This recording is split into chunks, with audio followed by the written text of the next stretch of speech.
D'où vient le cincinnatisme? Il vient de Lucius Quinctius Cincinnatus.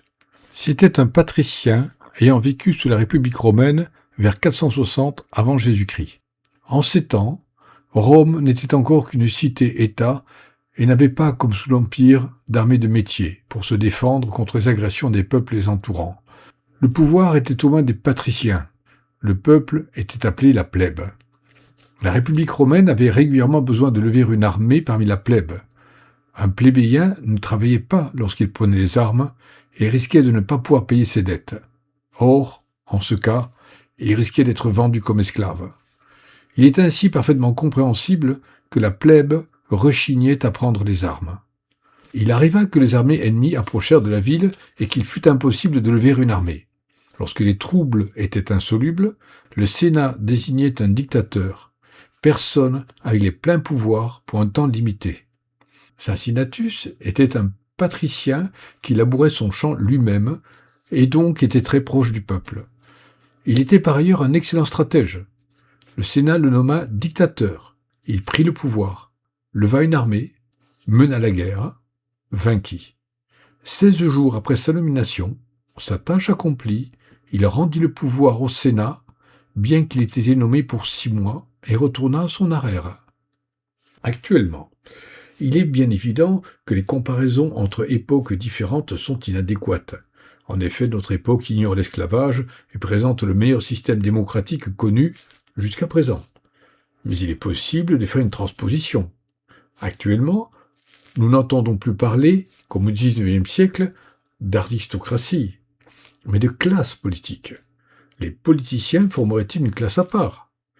J'exerce un métier que j'aime, je suis chirurgien-dentiste, et j'aime par son aspect technique et médical. Mais aussi parce qu'il me permet de discuter avec des personnes issues de milieux divers, me donnant une représentation assez réaliste de notre société.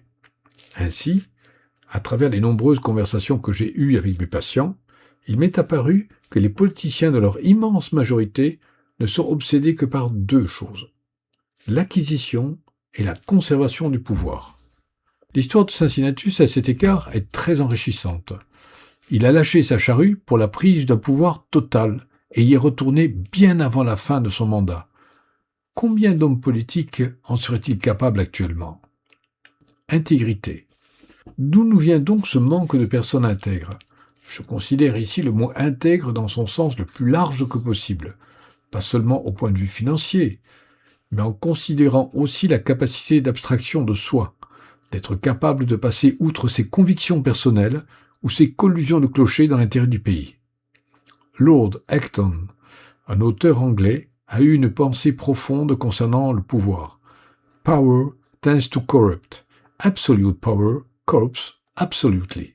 Le pouvoir tend à corrompre, le pouvoir total corrompt totalement. À ceci, j'ajouterai que l'argent corrompt et que l'argent en excès corrompt totalement.